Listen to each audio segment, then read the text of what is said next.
Uang masjid ada dua macam. Uang yang diberikan oleh seseorang tertentu khusus memang untuk pembangunan masjid atau ditentukan penggunaannya. Jika uang ini yang pertama. Yang kedua adalah uang masjid yang diberikan oleh seseorang ke masjid tidak ditentukan penggunaannya. Jika yang pertama uang itu sudah ditentukan penggunaannya, nggak boleh kita rubah ke penggunaan yang lain. Saya bantu ke masjid, tolong itu buat pintu ya. Saya tolong nyumbang ke masjid untuk menaik gentengnya ya.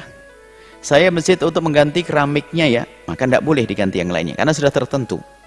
Tapi uang masjid yang memang orang memberikannya mutlak tidak ditentukan, maka itu artinya untuk kemaslahatan masjid.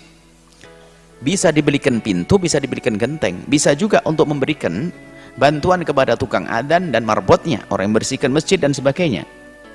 Bahkan juga bisa juga digunakan untuk program kemakmuran masjid, membuat madrasah, menyiapkan guru-gurunya, diambilkan dari duit tersebut karena intinya untuk kemaslahatan masjid.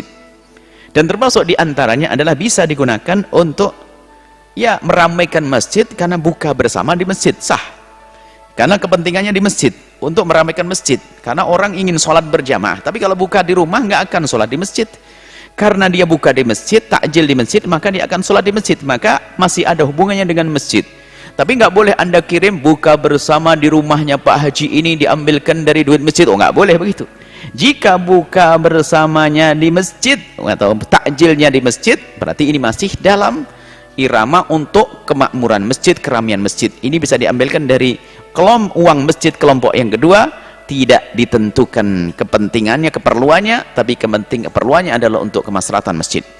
Termasuk uang yang untuk kemaslahatan masjid adalah kotak amal, itu sifatnya umum, tidak tertentu. Orang masukkan ke kotak amal bebas. Untuk beli air boleh, beli ini boleh, untuk kepentingan masjid pokoknya. Seperti itu. Wallahu a'lam bissawab.